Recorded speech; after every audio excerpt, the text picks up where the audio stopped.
আসসালামু আলাইকুম।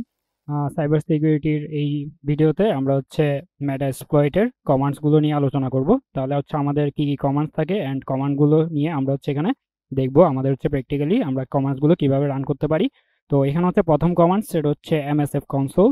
Then second আমাদের শো এক্সপ্লয়েট। আমরা যে অন্য মেশিনের মধ্যে অ্যাটাক করব, সেটা আমরা এক্সপ্লয়েট কোন এক্সপ্লয়েট ইউজ করে করব, সেটা আমরা এখান থেকে দেখতে পারবো। দেন আমাদের রয়েছে ইউজ এক্সপ্লয়েট নেম, অর্থাৎ আমরা যে এক্সপ্লয়েটটা ইউজ করতে যাচ্ছি সেটা আমরা ইউজ লিখে এক্সপ্লয়েটের নেমটা দিলে আমরা সেই এক্সপ্লয়েটটাকে ইউজ করতে পারবো। দেন ওই এক্সপ্লয়েটের মধ্যে যে পেলোডসগুলো থাকবে তাদেরকে আমরা ভিউ করতে পারবো আমাদের শো পেলোডস দিয়ে। তাহলে আমরা এখন চলে যাই আমাদের ভার্চুয়াল বক্সে। তো ভার্চুয়াল বক্সের মধ্যে আপনারা কালি লিনাক্সটা সেট আপ করার পর আপনারা এরকম একটা ইন্টারফেস চলে আসবে। অ্যান্ড এখান থেকে আমরা টার্মিনালটা ওপেন করব। অ্যান্ড টার্মিনাল ওপেন করার পর আমাদের এখানে টার্মিনালটা একটু বড় করে নিই। ওকে, তো এখন আমাদের টার্মিনালের মধ্যে আমরা এখন কি করব, এমএসএফ কনসোল।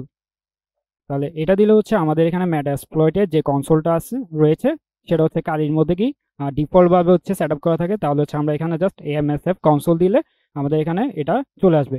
তাহলে আমরা একটু ওয়েট করার পর আমরা দেখতে পাবো আমাদের কিন্তু মেটাস্প্লয়েটের যে কনসোলটা সেটা এখানে বিল্ড হচ্ছে। তাহলে মেটাস্প্লয়েটের কনসোলটা এখানে চলে আসবে এখন। তাহলে স্টার্টিং দ্য মেটাস্প্লয়েট কনসোল। তো দেখেন এখানে মেটাস্প্লয়েটের কনসোলটা চলে এসেছে। অ্যান্ড এখানে টোটাল দেখেন কয়টা এক্সপ্লয়েট রয়েছে, 2496টা এক্সপ্লয়েট আমাদের এখানে রয়েছে। অ্যান্ড দেন আমাদের পেলোডস কয়টা রয়েছে, এক্সপ্লয়েটের আন্ডারে 1610টা পেলোডস রয়েছে।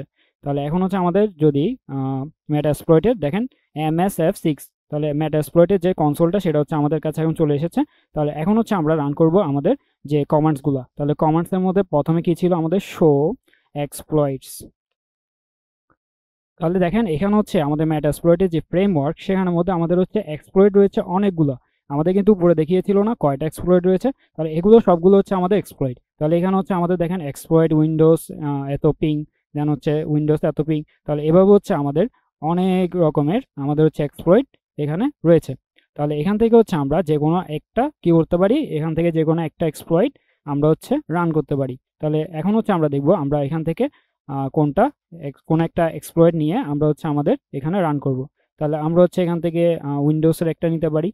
তাহলে এখান থেকে আমরা লিনাক্সের গুলো উপরে রয়েছে, দেন আমাদের উইন্ডোজের গুলো রয়েছে। তাহলে আমাদের নিচের দিকে উইন্ডোজের গুলো থাকবে।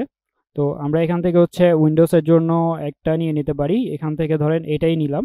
তাহলে এটাকে আমরা এখন দেখব, এটাকে আমরা নিব, কপি করব। অ্যান্ড আমরা নিচের দিকে চলে যাব। অ্যান্ড এখানে কনসোলের মধ্যে আমরা কি লিখবো, আমাদের ইউজ, দেন যেটাকে কপি করলাম সেই এক্সপ্লয়েটের নামটা। তাহলে এটা আমরা দিয়ে দিলাম। অ্যান্ড এখন যদি আমরা রান করি তাহলে দেখেন এখানে কিন্তু আমাদের এই যে কনসোলটা ছিল সেখানের মধ্যে চলে এসেছে এক্সপ্লয়েট। অ্যান্ড আমরা যে এক্সপ্লয়েটটা ইউজ করতে যাচ্ছি তার নামটা চলে এসেছে। অ্যান্ড এখন আমরা কি করব, এখন যদি আমরা এটাকে ক্লিয়ার করে দিই তাহলে এখন দেখেন আমাদের কিন্তু এক্সপ্লয়েট এবং তার নামটা চলে এসেছে। অ্যান্ড এখন এই এক্সপ্লয়েটের আন্ডারে আমরা পেলোডসগুলো দেখতে পাচ্ছি। তাহলে আমরা এখানে শো দিয়ে আমরা দিব পেলোডস। তাহলে দেখেন এই এক্সপ্লয়েটের আন্ডারে আমাদের যে পেলোডসগুলো রয়েছে সেই পেলোডসগুলো কিন্তু এখানে চলে এসেছে। তাহলে এখান থেকে আমরা যে কোনো পেলোডস ইউজ করে আমরা আমাদের যে টার্গেটেড মেশিনটা থাকবে সেই মেশিনের মধ্যে আমরা কি করতে পারবো, আমাদের অ্যাটাকটা করতে পারবো। তাহলে এভাবে আমরা প্রথমে সিলেক্ট করবো আমাদের এক্সপ্লয়েটটা, দেন আমরা সেই এক্সপ্লয়েটের মধ্যে পেলোডসগুলো সিলেক্ট করে আমরা এখানে আমাদের অ্যাটাকটা করে থাকবো। তাহলে পরবর্তী ভিডিওতে আমরা দেখবো আমাদের যে মেশিনটাতে আমরা অ্যাটাক করব সেই মেশিনটার মধ্যে আমরা কিভাবে পেলোডসটা চালাতে পারি।